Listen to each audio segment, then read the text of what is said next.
Welcome to the Vegas Insider channel here on YouTube as we take a look at the Travers Stakes coming up Saturday evening in Saratoga. Kevin Rogers with you, and we are joined by horse racing expert Anthony Stabile, content producer for Naira Bets, also co-host of Talking Horses. And Anthony joined us during the Triple Crown races. And now this week, a lot of names you may recognize from those races. They are getting together at Saratoga this Saturday. And Anthony, before we get going, just tell everyone exactly what the Travers Stakes is. It's the Midsummer Derby, Kevin. Widely considered if there was a fourth jewel of the Triple Crown, well, it wouldn't be a Triple Crown then, would it?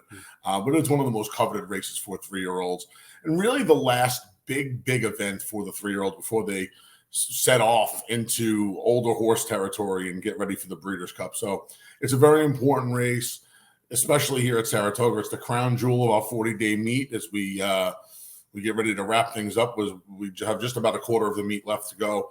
It's the biggest day of the year up here in Saratoga, one of the biggest days on the circuit, period. And the Run Happy Travers is a very, very important race for divisional honors, especially this year. You have the Kentucky Derby winner, Rich Strike. You have the Preakness winner, Early Voting. You have the runner-up in both of those events, Epicenter. Unfortunately, Mo Donegal, the Belmont Stakes winner, is hurt. He's not here. He would have been here, believe me. So it's shaping up to be a real fun renewal of the Run Happy Travers, and looking forward to seeing who can get the money on Saturday and maybe take a step forward of the rest of the class in that 3-year-old divisional honors. Anthony, let's start with Epicenter. You mentioned it. Morning line favorite.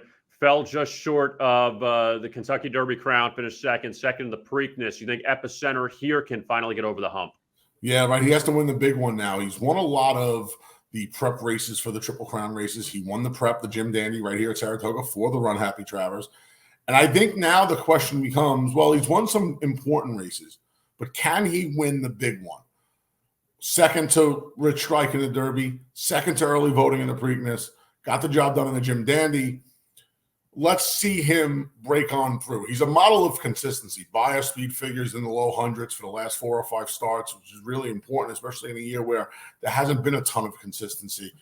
Let's see if he can kick that door in proverbially here on Saturday in the Run Happy Travers. He's 7-5 on the morning line for Steve Asmus and his Hall of Fame trainer, and Joel Rosario.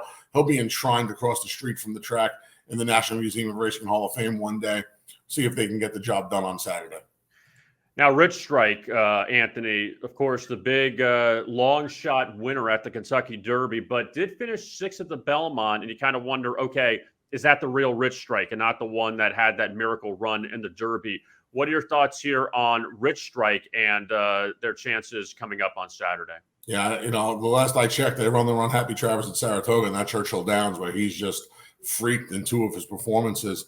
Yeah, I don't see him being much of a factor on Saturday, or quite frankly going forward. I think it's going to be hard. He'll be hard pressed to win another race of this caliber. That was just a fluky performance in the Kentucky Derby. I think the Belmont effort was more indicative of what kind of horse he really is. Early Voting's another one, Anthony, and Preakness winner, but the key was skipping the Kentucky Derby. Get ready for the Preakness. It worked out. Early Voting won the Preakness, and now Early Voting. What do you think Early Voting's chances are here at the Travers? I was talking to his trainer, Chad Brown, a couple of weeks ago, and he said that he was pointing 3 horses towards the Run Happy Travers, and Arturius and Zandon made a lot of sense. And I said, well, who's the other one? Jack Christopher's running on the undercard. He's going to be a heavy favorite in the Allen Jerkins going 7 furlongs. They tried him in the Haskell around 2 turns. Looks like distance is not his friend, so he'll cut back to the 1-turn races going forward. And he said Early Voting. Early Voting set the pace in the Jim Dandy. He ran last in the field before. And, I had this puzzled look on my face. And he said to me, he goes, everybody's giving me that look. Horse got beat less than 4 lengths on a deep racetrack. This racetrack at Saratoga has been a little deep. It's been a little tiring. And it's changed considerably since that Jim Dandy. He has a favorable pace scenario in here. In the Preakness, when he got the money, he sat just off the early pace of a long shot and made first run and was able to hold Epicenter off. Won't be surprised if he's on the lead. I also won't be surprised if he tries to pick out a target on Saturday. I don't know who that target would be. I think he's the fastest horse early. But we'll see if maybe he gets Cyberknife to leave from his inside draw. He has a little tactical speed. Maybe the horse shipping in from Prairie Meadows for Kelly Von Hemel. This horse doesn't have a ton of speed, but maybe this horse can be a little closer. I don't know. If Early Voting gets in front, though, he's 8-1 on the morning line with Jose Ortiz. If Early Voting gets in front, I'll tell you what, I'll have some pick 4s and pick 5s protecting myself with a horse we made an awful lot of money with. We gave him out right here at Vegas Insider for the Preakness. So Early Voting, I think, is the real wild card in here because the pace scenario kind of sets up for him favorably. Chad's a fan. He wouldn't be running him to embarrass himself. And this track has changed considerably in the 4 weeks since the Jim Dandy. So we've seen more shocking results, especially here at Saratoga, than Early Voting going wire to wire on the Unhappy Travers.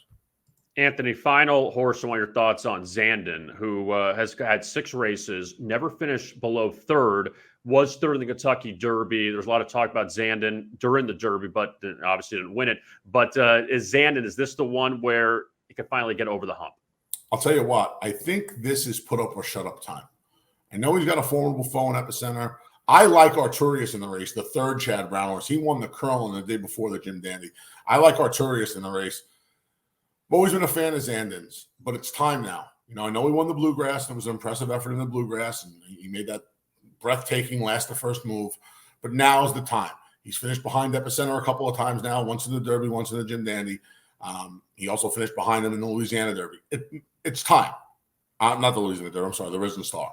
Now it's time. It's time for him to either get better and get in front of Epicenter, both literally and figuratively, or it might be time to think about maybe cutting this horse back and maybe the 1.25 miles of the Derby, the 1.25 miles of the Run Happy Travers just isn't for him. Like I said, I think the 3rd Chad horse, Arturius, is the one that is going to do the most damage on Saturday. He's lightly raced. His sire, the late great Arrogate, has the track and stakes record here at Saratoga in the Travers back in 2016. So I would not be surprised if Arturius in just his 4th start gets the money on Saturday. I think all 3 Chad Brown horses will run well. It's put up or shut up time for Zandon, for sure. Anthony, finally, your top 3 for the Travers coming up Saturday. Yeah, Arturius is the top pick. I've had a tough time, Kev, with this race. I really have, because I know Epicenter is the model of consistency.